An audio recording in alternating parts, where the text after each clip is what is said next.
Hello everyone, let me introduce myself. My name is Icy. In this presentation, we discuss the challenges and opportunities of promoting sustainable rural tourism through the implementation of community-based sustainable tourism policies.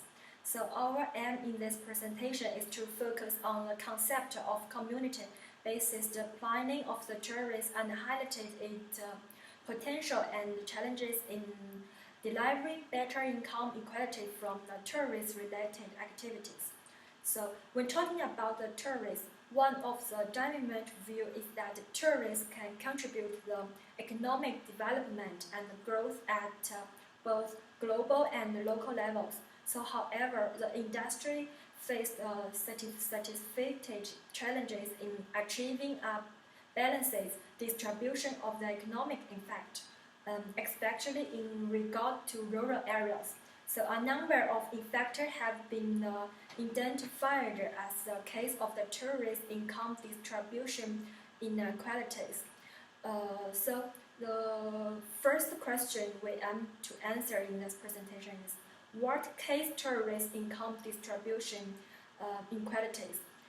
In addition to the issue we highlighted earlier, the Yang and Wang highlighted the three major underlying issues. Firstly, the rates of mass tourists and the package holidays are resulting in concentrations of the tourists of the specific areas and are reducing their economic and cultural with the local communities.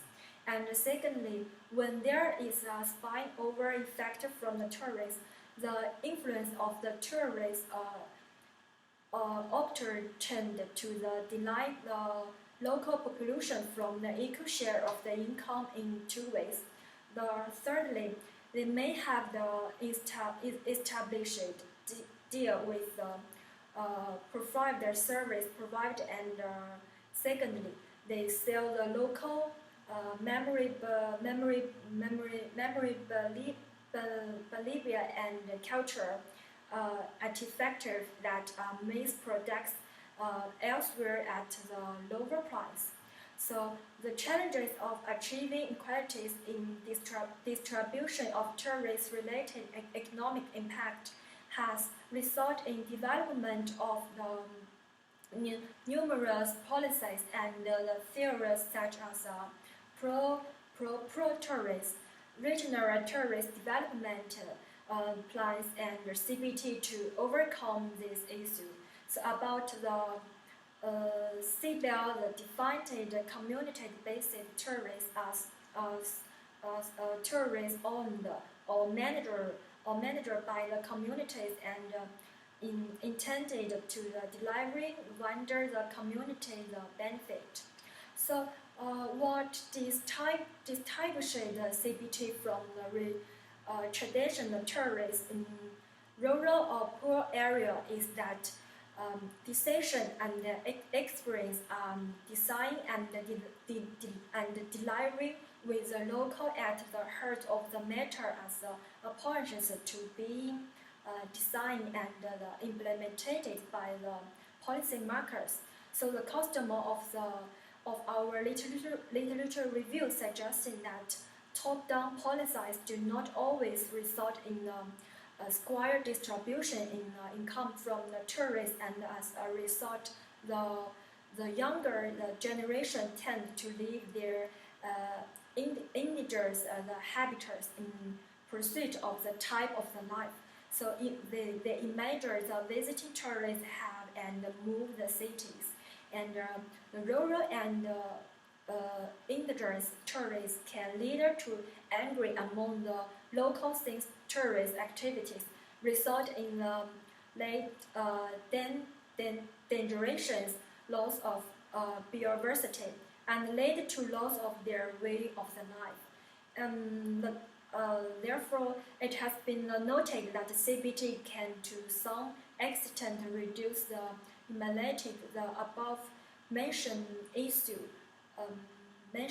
related to increase the amount of the tourist activities in rural areas. And In fact, a number of studies have shown that in factors implementation of CBD can be beneficial to local communities. For example, in our report, the report noted that income gains in the rural and the remote areas of Philippines and Indonesia after implementation of the CBD. And similarly, the HAPTER joined on a number of case studies in the Africa and Latin America and noted that a factor of the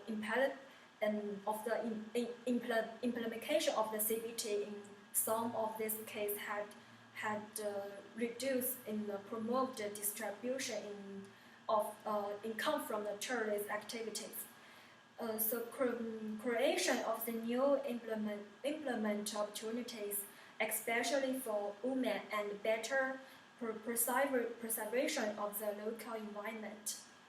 However, not all instances of the CBT implementation are successful, and in fact, the majority of such schemes either fail or make no really contribution to the economic situation of the local communication of the preservation of their environment. So a number of the challenges were highlighted in our review of the exciting literature review. About our, in addition, the operations sector of the CBT implementation is challenging for the three reasons. Firstly, is collecting opinions and the interests of the local often result in disagreement and conflict. And secondly, influence of the well-established tour opportunities means that the economic benefit of the tourists are not equally distributed.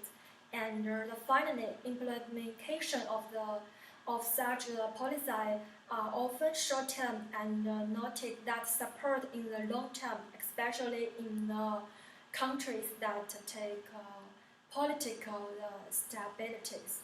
So, in conclusion, the outcome of our research present here show that CBT has potential to deliver impactful income gains in constant parts of the world. So in many instances, its implementation has the result is in a little or no really positive changes due to the challenges explained earlier. So therefore, based on the outcome of our reason, we make some recommendations. Firstly, it should be noted that promotion or participation for the sales of promotion will not dilute the integrated incomes of CBT. So in other words, the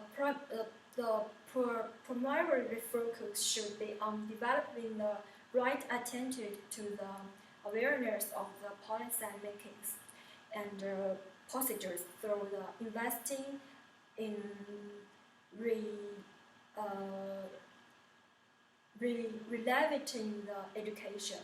And about the secondly, implication of the CBT should coincide with reforms that will remove or reduce the ability of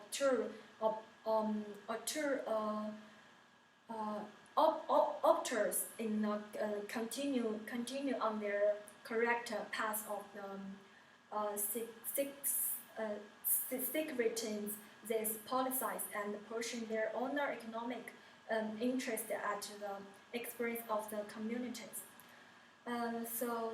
Finally, CBT implementation should be approached from the long-term perspective as opposed to delivering short-term impact which may result in immediate positive changes, but never to the old system once the initial overtake effect wears off.